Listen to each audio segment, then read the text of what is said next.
All right, another very common problem, and what is done lots of times to measure the velocity of bullets. So in this one, I have a ballistic pendulum. A little bullet, mass somewhere around 7.3 grams, is moving at a speed coming out of a gun or anything else. It doesn't just have to be a bullet. And it impacts a much larger mass. So here, 1.2 kilograms, and that being a much larger mass is critical due to its high speed.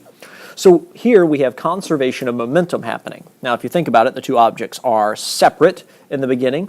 Then they collide, and the bullet sticks in this really big mass. Generally, it might be a big block of wood or clay or some other substance there that the object isn't going to be able to penetrate, the bullet isn't going to be able to penetrate through.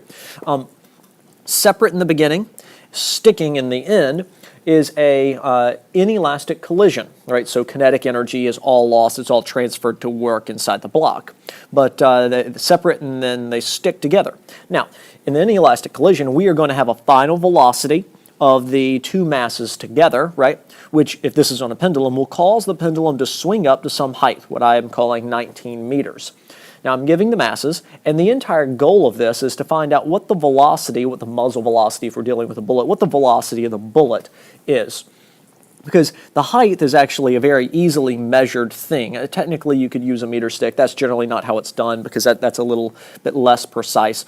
Instead, if you know the length L here of this, that's the same length L there, right? And then you draw a right triangle coming over like this. So here's the height X you would be looking for right there. So you could you measure the angle theta there, and then you just use a very simple trig function to find this part right here. Knowing the hypotenuse, you're looking for the adjacent, you're using cosine, then cosine of that. This length right here minus L would give you X. But that's all a side story for how it's normally done. In this problem, I'm actually giving you the height directly, 19 centimeters. My question is, what is the initial velocity of that bullet? So I'm going to work backwards through this problem. I know the final height that the pendulum swings up to, and I want to know the velocity here, or if you will, the initial velocity, in this problem, the final velocity after the collision, this velocity here of the two together. Once I know that velocity, I can work backwards through conservation of momentum to figure out the initial velocity of the bullet, because I know the initial velocity of the mass is 0. So conservation of energy first to figure out the velocity of the two together. I have in the end, or I have, if I'm working backwards in the beginning, right, potential energy. So I'll call that potential energy final since we're working backwards, equals, whenever the bullet strikes the mass, the kinetic energy initial. So I'm working backwards through the problem. It doesn't matter what you're labeling final and initial. It all works out to be the same. Now, potential energy is mgh. Note that there is no kinetic energy once it reaches the final height, up 19 centimeters. So at the max height, no kinetic energy. And in the very beginning, I'm calling my h equals 0 spot to be kind of right here along that ground level there. So in the very beginning, there is no potential energy either, just kinetic, 1/2 mv initial squared. So this is right after the bullet impacts the mass and causes it to have a velocity, initial velocity, vi. So now I can just plug in numbers and go ahead and solve, although I do need to point out these two masses is going to be the mass total, the mass of both the bullet and the big block. But as you can see, since there's mass, since it's the same mass in both of them, that will actually cancel out. So when you solve all the way through your algebra, moving all the variables over to the other side to get the initial velocity of the block and the bullet, right after they've combined, right after the collision's taken place, and now that velocity is starting to cause the pendulum to swing upwards, right? Plug in all my numbers, remember to convert centimeters to meters, that's the 0.19. I end up coming out with an initial velocity of 1.93 meters per second. And I'm not going to round for sig figs here because this isn't the very end of the problem. This is just an intermediate step, right? Tracing, using conservation of energy, tracing that pendulum final height back to the initial velocity and conservation of energy. Now, here comes the conservation of momentum part.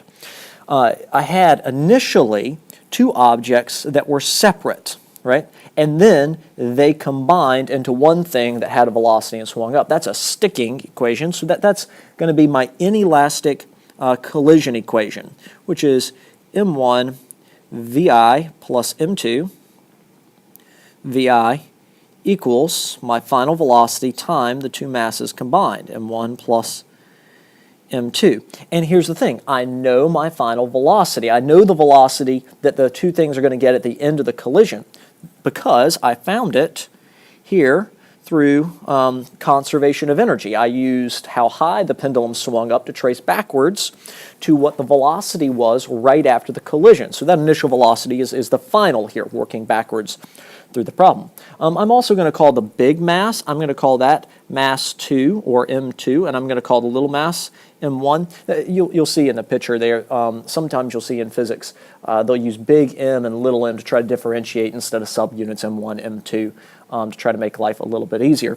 M2 initially isn't going anywhere, 0. So whenever we're starting out right over here, your big mass is just sitting stationary, and it's all the bullet that's flying through, which means this entire thing right here becomes 0. That completely goes away, giving me just m1 vi equals my final velocity times m1 plus m2.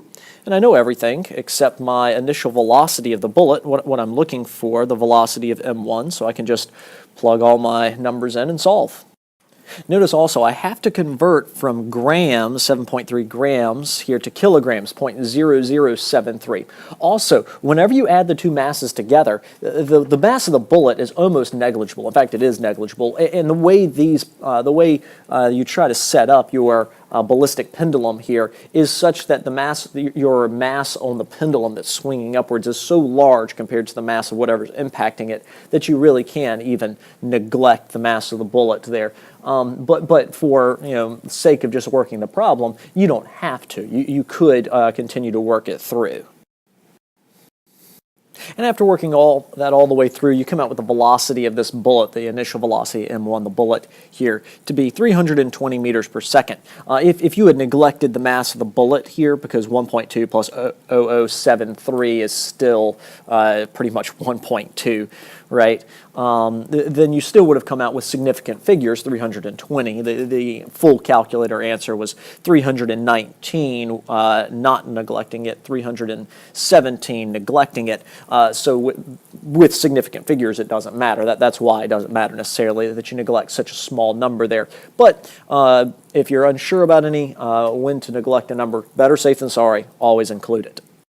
Now, is this a reasonable answer? That's the thing you always have to do at the end of your problems, and the answer here is yes, this is reasonable. 320 meters per second for a bullet, that's a little bit less than the speed of sound, so that is a realistic number. It's in the ballpark, right? Also notice that over here, things that you are comfortable with conservation of energy, I worked through things in the way that you probably should be working through in just variable form all the way till the end, then plugging in numbers so you don't mess up anything with rounding. Over here, something you weren't overly comfortable with because it's what we're going through right now. I went ahead and plugged in numbers, but the sooner you can get to just using variables, the better.